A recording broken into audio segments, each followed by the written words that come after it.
ज्यादा होगी।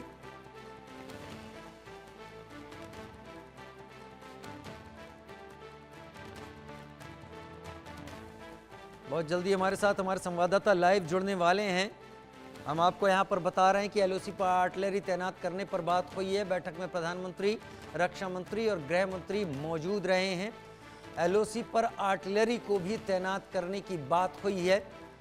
सेनाओं का मूवमेंट है और वो समझ में भी आ रहा है, लेकिन किस स्तर तक अब वहां पर चीजों को पुख्ता और पक्का करना है, इस पर भारत के टॉप ब्रास, जो भारत की CCS cabinet committee on security में इस पर डिस्कशन हुआ है, चर्चा हुई है।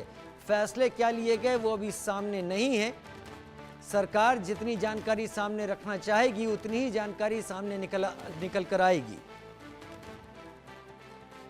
संजय शर्मा सीनियर एडिटर मेरे साथ इस वक्त जुड़ गए हैं ज्यादा जानकारी के साथ। संजय, इस मीटिंग में कौन कौन से अहम मुद्दे रहे और अगर फैसलों की बात करें तो क्या फैसलों पर पहुंचा गया है, उसकी जानकारी दी गई? देखिए, सीसीएस की जो पहली बैठक हुई थी उसपे तो बड़े फैसले सरकार ले चुकी थी। सिंधु नदी जल समझौता रद्द किया था पाकिस्तान के साथ। पाकिस्तानी नागरिकों को भारत छोड़ने के लिए कहा गया था। 48 घंटे में उन पाकिस्तानी नागरिकों के वीजा रद्द करने की बात कही गई थी। लेकिन आज जो सीसीएस की जो दूसरी बैठक हुई है उसमें देश की सुरक्षा स्थिति की समीक्षा की गई, सेना की तैयारियों की समीक्षा की गई, साथ ही साथ जम्मू कश्मीर में किस तरीके से लगातार पाकिस्तान बॉर्डर पर वहां पर लगातार अपनी फोर्स को बढ़ाते जा रहा है, साथ ही साथ आर्टिलरी को तैनात किया गया है।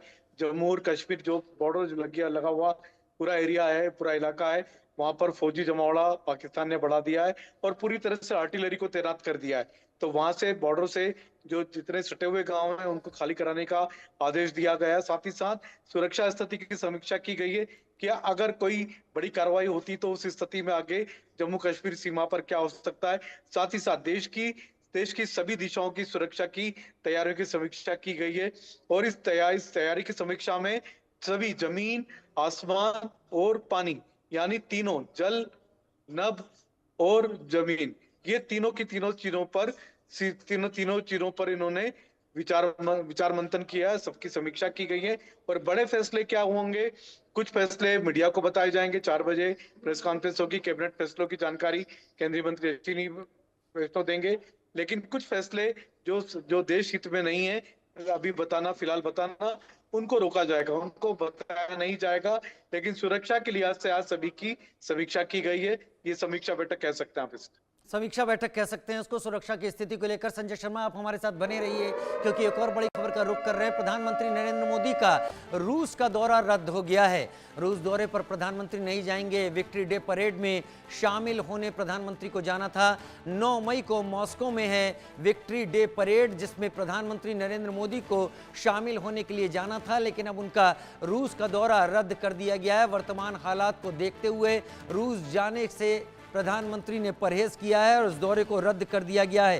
संजय शर्मा मेरे साथ इस वक्त जुड़ गए हैं। संजय, रूस ने प्रधानमंत्री नरेंद्र मोदी को निमंत्रण दिया था और ये एक बड़ा मौका है जहां तक रूस की बात है, लेकिन वर्तमान हालात को ही देखते हुए प्रधानमंत्री ने दौरा रद्द किया है और उम्मीद है अपने काउंटर पार्ट को रूस में भी इसकी जानकारी दे दी गई होगी।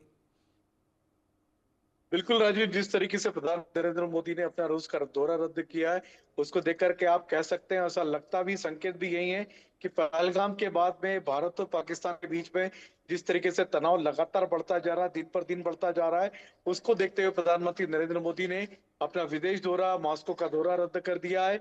और रूस की तरफ से भी इस बात की अधिकृत रूप से जानकारी भी आ गई है। खुद राष्ट्रपति पुतिन के मंत्री ऑफिस से इस तरह की जानकारी निकल के सामने आई है कि प्रधानमंत्री नरेंद्र मोदी नहीं आ सकेंगे। और प्रधानमंत्री नरेंद्र मोदी की तरफ से भी, भारत के विदेश मंत्रालय की तरफ से भी इस तरह की जानकारियां दी जा रही है कि प्रधानमंत्री नरेंद्र मोदी मॉस्को की यात्रा रद्द कर रहे हैं। 9 मई को अब मॉस्को नहीं जा रहे हैं। ठीक है, बहुत शुक्रिया मेरे साथ जुड़ने के लिए संजय शर्मा, इस जानकारी के साथ आपका। और अब मेरे साथ 2 खास मेहमान जुड़ रहे हैं जिनसे हम वर्तमान हालात को समझने की कोशिश करेंगे और आप तक भी वो जानकारियां पहुंचाएंगे जो वाकई जरूरी हैं आज के हालात में जाननी। मेरे साथ निपुण आलम बयान इस वक्त विदेश मामलों के जानकार के तौर पर जुड़ रहे हैं और ब्रिगेडियर दत्ता मेरे साथ, विनोद दत्ता मेरे साथ इस वक्त जुड़ रहे हैं जो कि डिफेंस एक्सपर्ट के तौर पर। आप दोनों का बहुत स्वागत है हमारे साथ इस चर्चा में शामिल होने के लिए। ब्रिगेडियर विनोद दत्ता और निपुण आलम बयान, आप दोनों का। निपुण आलम बयान, सबसे पहले मैं आपका रुख कर लेता हूं। हमने देखा पिछले कई दिनों से, जब से तनाव की स्थिति हुई 22 अप्रैल के बाद जो हत्याकांड हुआ पहलगाम में, उसके बाद भारत ने कड़े फैसले लेते हुए कई सारे मैसेजेस पूरी दुनिया को दिए। प्रधानमंत्री ने साफ कहा कि हम आइडेंटिफाई करेंगे, ट्रैक करेंगे और ऐसी सजा देंगे जो उनकी उम्मीद से ज्यादा बड़ी हो। और पूरी दुनिया अब इस कोशिश में है कि इसको टॉक्स के दायरे में लाया जा सके। क्या भारत के अभी उठाए गए कदम नाकाफी हैं, या फिर आपको लगता है जो सिचुएशन है वो आगे ऐसे ट्रिगर पॉइंट की तरफ जा रही है जहां पर एक बड़ा कॉन्फ्लिक्ट देखने को मिल सकता है? निपुण आलम बयान। राजीव जी, देखिए, बिल्कुल हमारे प्रधानमंत्री जी ने कहा था। और देखिए, भारत हमेशा एक बात कहता है राजीव जी कि हम शांति के पक्षधर हैं, और शांति के लिए जरूरी है कि जो इस प्रकार के मानवता के दुश्मन जो आतंकवादी है, इनका सफाया भी होना चाहिए। और देखिए, हम लोग महाभारत काल से बात बोलते आए हैं कि शक्ति के माध्यम से ही शांति की स्थापना की जा सकती है, और भारत हमेशा इस मूल मंत्र को मानता भी है।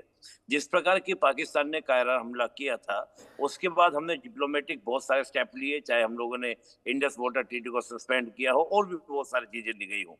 हालांकि वो भी बहुत बड़े स्टेप्स से, बहुत बड़े मैटर है जिनका प्रभाव आपको आने वाले समय में देखने को मिलेगा। कम से कम अगर हम पाकिस्तान की बात करें तो 80% जो कृषि है वो पाकिस्तान की प्रभावित होनी है इंडस वाटर ट्रीटी के सस्पेंड होने से।